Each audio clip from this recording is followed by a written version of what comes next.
So, I found my son's hidden lockbox. I don't even know where to begin, or how to process any of this, or even what to feel. All I know is that my wife looked me in the eye at my son's funeral and said, "You killed him." Can you believe that? My own wife, the woman I swore to spend forever with, accused me of murdering our child, all while she knew the truth. All while she was planning to steal nearly $1 million from me. Tell me, honestly, would you have done what I did next? Because I'm still questioning if I went too far. But at the same time, I feel like I didn't go far enough. This whole nightmare started, well, it started the day my son, Ethan, died. He was only 19, just starting college, full of life and dreams. A drunk driver hit him. It was a senseless tragedy, the kind that rips your world apart and leaves you wondering how you can ever put the pieces back together. My wife, Sarah, and I were devastated, or so I thought. I mean, we both cried, we both grieved, we both attended the funeral in a haze of sorrow. But even then, something felt off. Sarah's grief seemed performative, like she was putting on a show for the mourners. I dismissed it, of course. People grieve in different ways, right? Who was I to judge how my wife coped with the loss of our only child? I was barely coping myself. The days that followed were a blur of condolences, casseroles, and an emptiness that settled deep in my bones. I couldn't eat, I couldn't sleep, I could barely function. Sarah, however, seemed to bounce back with an alarming speed. Within a few weeks, she was making plans, talking about redecorating the house, even suggesting a vacation. I was bewildered. I was still drowning, and she was already looking for a lifeboat, seemingly without me. I tried to talk to her about it, to tell her I wasn't ready, that I needed time, that I needed her. She just brushed me off, saying I needed to move on. For Ethan's sake, move on. How do you move on from losing your child? It felt like a betrayal, not just of Ethan, but of our shared grief, of our marriage. I started to notice other things too. Small, subtle changes that, at the time, I attributed to stress and grief. Sarah started spending more money, buying new clothes, getting her hair and nails done more frequently. She was always on her phone, whispering into it, excusing herself to take calls in other rooms. When I asked her about it, she'd get defensive, claiming it was just her friends checking in, or her therapist. I wanted to believe her, I really did. I was desperate for some semblance of normalcy, some sign that our family, or what was left of it, would be okay. But a nagging doubt, a cold, dark dread, began to grow in the pit of my stomach. Our finances had always been a joint effort. We had a shared account, and we were always open about our spending. But suddenly, Sarah was being secretive. Bills started piling up, but she'd insist everything was fine, that she was handling it. Then came the life insurance policies. Ethan had a small policy through his college, and I had a larger one on myself, which, of course, named Sarah as the beneficiary. Sarah kept pressing me to update my policy, to increase the coverage, to make sure she was protected. In case anything happened to me. It felt morbid, especially so soon after Ethan's death. I told her I'd think about it, but I never got around to it. Honestly, it was the last thing on my mind. My mind was consumed with memories of Ethan, with guilt, with a crushing sadness that sometimes felt physical. One day, about 2 months after Ethan's death, I was cleaning out his room. It was an agonizing task, every item a painful reminder of what we'd lost. His skateboard leaning in the corner, his worn-out gaming controller, a half-finished book on his nightstand. Each object felt like a punch to the gut.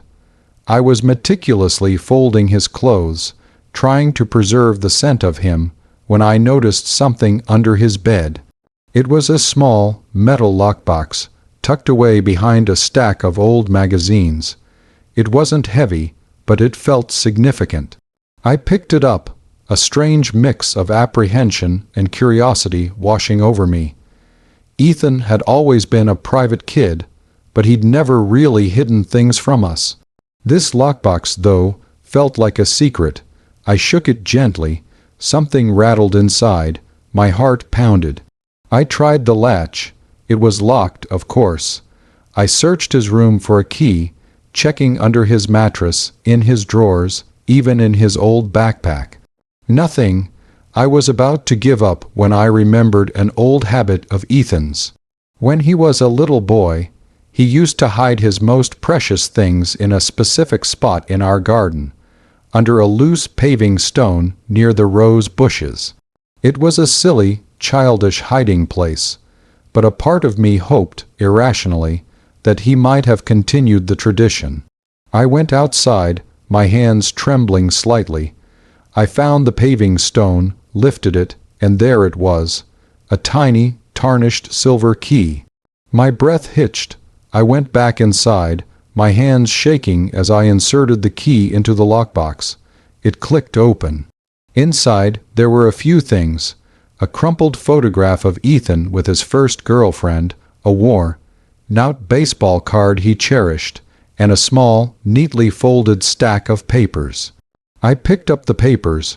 My eyes scanned the first document, and my blood ran cold. It was a copy of Ethan's life insurance policy.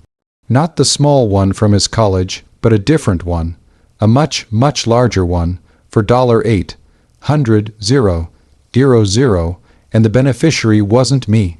It wasn't Sarah, it was a trust named in Sarah's maiden name. My head spun. $800,000, Sarah's maiden name. Why would Ethan have a policy like this? And why was it so secretive? My mind raced, trying to put the pieces together. I remembered Sarah's recent spending, her secretive phone calls, her insistence on me increasing my own life insurance. It all clicked into place with a sickening thud. This wasn't grief. This was something far, far more sinister. There was another document in the lockbox, a handwritten letter from Ethan. It was addressed to me. Dad. It began, "If you're reading this, it means something terrible has happened. I don't know why, but Mom has been acting really strange lately. She's been talking about money a lot, and she asked me to take out this life insurance policy, saying it was for my future investments. She said she'd manage it, and that it would be a secret from you because you worry too much. But I don't trust her. Dad, I heard her on the phone the other day, talking about how much money she'd get if something happened to me. It scared me.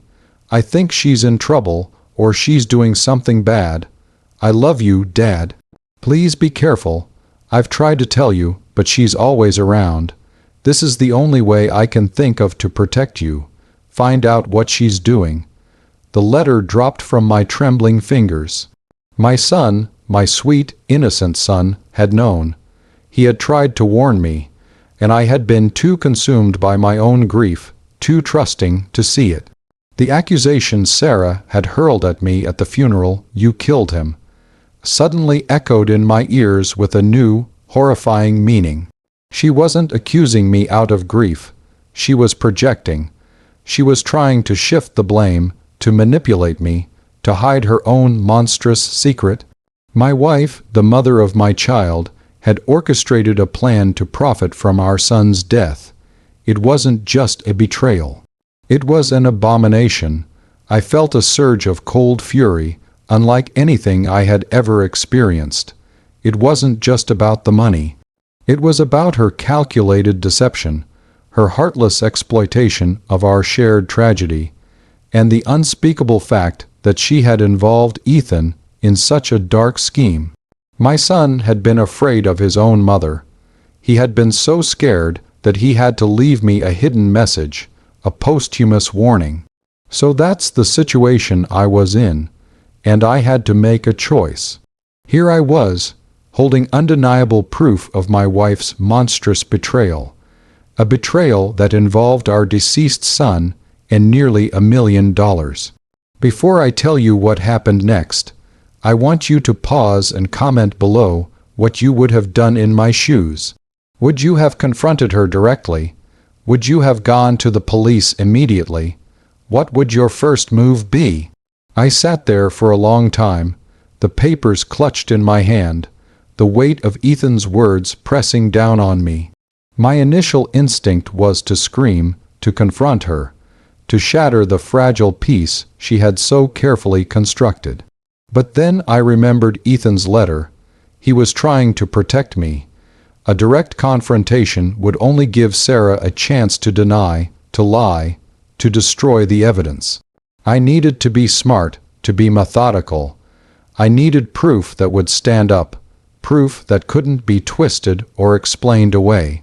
My first step was to secure the lockbox and its contents. I hid them in my office, in a place I knew Sarah would never think to look. Then, I began my own investigation. I started by discreetly checking our bank accounts, the joint ones and any separate ones I knew Sarah had. Nothing immediately obvious jumped out, but I noticed a pattern of smaller, frequent withdrawals from our joint account that I couldn't account for. These weren't huge sums, but they added up. I also started listening more carefully to her phone calls, pretending to be busy but always within earshot. I caught snippets of conversations about the payment, and making sure everything was settled. She never mentioned names, always speaking in vague terms, but the context was chilling. I also remembered her insistence on having me update my life insurance. I decided to play along. I told her I had made an appointment with our insurance agent. Her eyes lit up. She even offered to come with me, to help me understand the details. I agreed, but secretly, I had already contacted the agent myself, explaining the situation in broad strokes, asking him to cooperate without tipping Sarah off. During that fake meeting, Sarah was practically gleeful, discussing the various payout options, the beneficiaries, the terms. She was so focused on the money that she didn't notice the agent's subtly uncomfortable glances at me. It confirmed everything. The final piece of my plan involved contacting Ethan's university. I pretended I was settling his affairs, asking about any outstanding fees, scholarships, or, crucially, any life insurance policies he might have taken out. The university confirmed the small policy I already knew about, but also mentioned a larger one, taken out by a guardian for investment purposes, with a specified trust as the beneficiary. They even provided me with the contact information for the insurance company handling that policy. I had all the pieces. It was time to act. I gathered all the evidence, Ethan's letter, a copy of the suspicious policy, details of the trust, and the records of Sarah's questionable spending. I made an appointment with a lawyer specializing in insurance, fraud, and family law. I laid everything out for him. He was visibly shocked, especially by Ethan's letter. He told me that while the police would be interested in the fraud aspect, the implication that Sarah might have orchestrated Ethan's death, or at least knowingly benefited from it, was a far more serious matter. He advised me to go to the police immediately, presenting the evidence in a clear, concise manner. He also warned me about the legal complexities, especially regarding the life insurance payout. He assured me he would help me fight to make sure that money, if released, would go to a proper charity or a fund in Ethan's name, not to Sarah. I went to the police the very next day. Walking into that station, holding those documents, felt surreal. It was like I was living in a bad movie. I presented everything, starting with Ethan's letter, which the detectives found particularly compelling. They immediately launched an investigation. They interviewed me for hours, taking down every detail, every suspicion I had about Sarah's behavior. They confirmed that the $800,000 policy was legitimate, and that Sarah, through her maiden name trust, was indeed the beneficiary. The detectives assured me they would handle it with the utmost care, but that these kinds of cases could be sensitive and lengthy. They advised me not to confront Sarah, to continue acting as normally as possible, so as not to tip her off. That was the hardest part, going home, looking at her, knowing what she had done, and pretending everything was fine. Every smile she gave me, every casual touch, felt like a fresh stab wound. I felt like I was living with a monster. The police worked quickly and discreetly. They monitored Sarah's phone calls, tracked her online activity, and even observed her movements. It wasn't long before they had enough. They found evidence of her communicating with the drunk driver's family, implying some kind of prior connection, though they couldn't definitively prove a conspiracy in Ethan's death itself. What they did find, however, was overwhelming evidence of insurance fraud. They discovered a long history of Sarah manipulating people into taking out life insurance policies, and then somehow benefiting from them through convoluted schemes involving trusts and shell companies. Ethan's policy was just the latest and most brazen attempt. They arrested her a week later. It was early morning. I was asleep when the police came to our door. I watched from the living room window as they led her away in handcuffs. She looked at me then, her eyes wide with shock and pure, unadulterated hatred. There was no remorse, no sadness, just fury that her plan had been exposed.